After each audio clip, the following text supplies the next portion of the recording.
So many headlines to come out of round 13. The Broncos hogging their fair share, though, from COVID transgressions to players wanting out. And then there's the on-field issues for the club. Not only are they the lowest-ranked Queensland team 13's round in, they are the worst Broncos team in history after 13 rounds of a season. The stats do not lie. Their lowest position on the competition ladder being 15th. Most losses after 13 rounds, that being 10. Most points conceded, now over 400.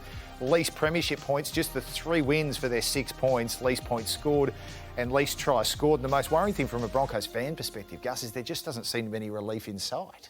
It's a club totally under stress, isn't it? Right across the board. Everyone in the club is under stress. It's manifested itself in the types of performances that we've seen and the way they have handled it. Right at the moment, they just need to power down and reset themselves and look at the future and first of all, examine how they got themselves into this situation.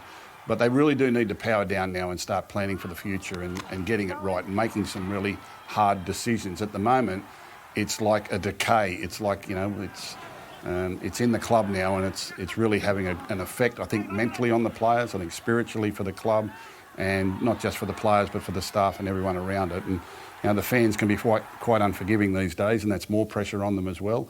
And their performances are played out every night, every week on TV. Their performances are played out, and it's just more and more pressure on them. I think the fact that it's Brisbane too, the fans, they have everything at their doorstep. They've got everything, money, facilities, everything. They've got a great play. Me and Gus argue about their playing roster. He's not that keen on their playing roster. I think it's a great playing roster. But something's got to change up there. The CEO's leaving at the end of the year. That's one big change, I suppose. Questions about the coach. We don't know what's going on there. They're sticking with him this year. And Darius apparently walks away from the leadership. Yeah, Darius has walked away from the leadership. Look, I like Darius. Played a lot of football with him across my career. In my opinion, Darius just cannot wait till round 20. He just wants the year to end. I think he's had enough. From what he said, he wants out of leadership group because they don't seem to listen to him. But he just wants the season to end. I've got no doubt he just wants to finish and retire and sail off into the sunset because it's been a really tough year for the whole club, as we've just said. But what's going on there at the moment is just embarrassing. Embarrassing for them. Embarrassing if you're a fan. It's just no good. We saw the signs early last year, that something wasn't quite right with their football. Now, whether or not that was the pressure that the coach went through with his departure and his rivalry with Wayne Bennett and what Wayne Bennett, he's moving to South Sydney and that put a lot of pressure on performance. But you could see it from the early stages last year, and they were kind of in denial that there was something wrong, that they would just work their way out of this and train their way out of this and get going. When we got to the finals time and they got beat 58-0 by Parramatta, that should have been the death knell there. That should have been, there is something seriously wrong, we need to look. It's not just a matter of injuries and it's not just a matter of, new coach or whatever it is, or too young or, not experienced enough and all those sorts of things. There was a problem there when that happens. And this year, I guess they got a little bit of false hope with the first 2 games of the season where they won them. All right, then we went into the break and they come out of that and since then they've been disastrous. But I have seen this deterioration happening over a period of time. It's not just this year. You could see it the early stages of it last year and they didn't do anything to arrest it then. From what we can see from the outside, maybe internally they did, but not from the outside. And now they have got a big problem because, as you say, the CEO is going, and they've got some big decisions to make. They've still got a coach on a 4-year contract.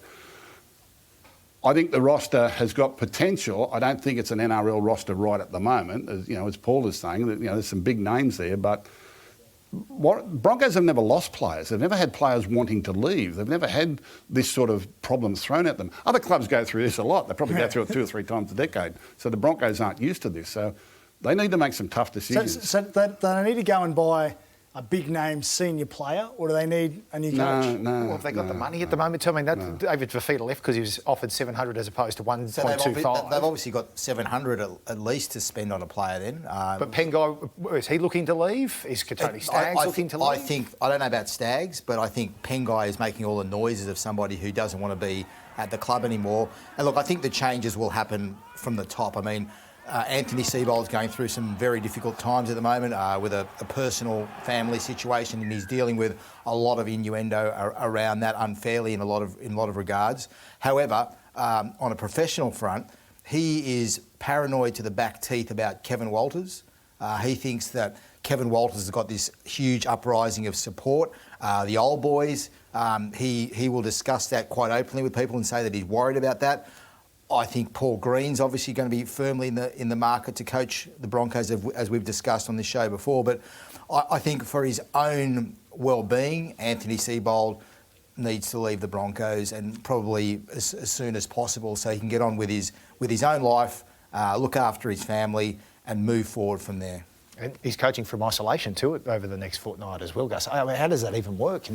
Well, he'll have coaches there. I mean, Wayne Bennett couldn't attend his game the other night. They've got coaches there. Those systems won't change, and naturally from home he'll have some sort of input into what they're doing. But, I see very few of these situations over the years resurrected. It's very, very hard to fight your way out of this, particularly under the scrutiny and the pressure that they're under.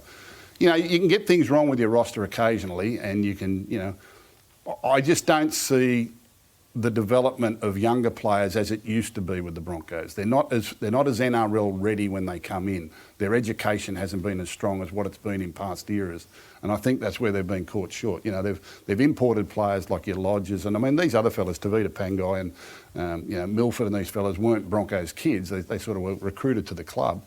Brady Croft has come from the Melbourne Storm, so I'm not seeing the developed Bronco coming through as ready as what he used to be. They've got to go back and revisit all of that, because that's the only way to long-term sustainable success. You can recruit a bit of success, but it's going to cost you in the long term, salary cap wise. So the Broncos were built on development. That's what they need to do.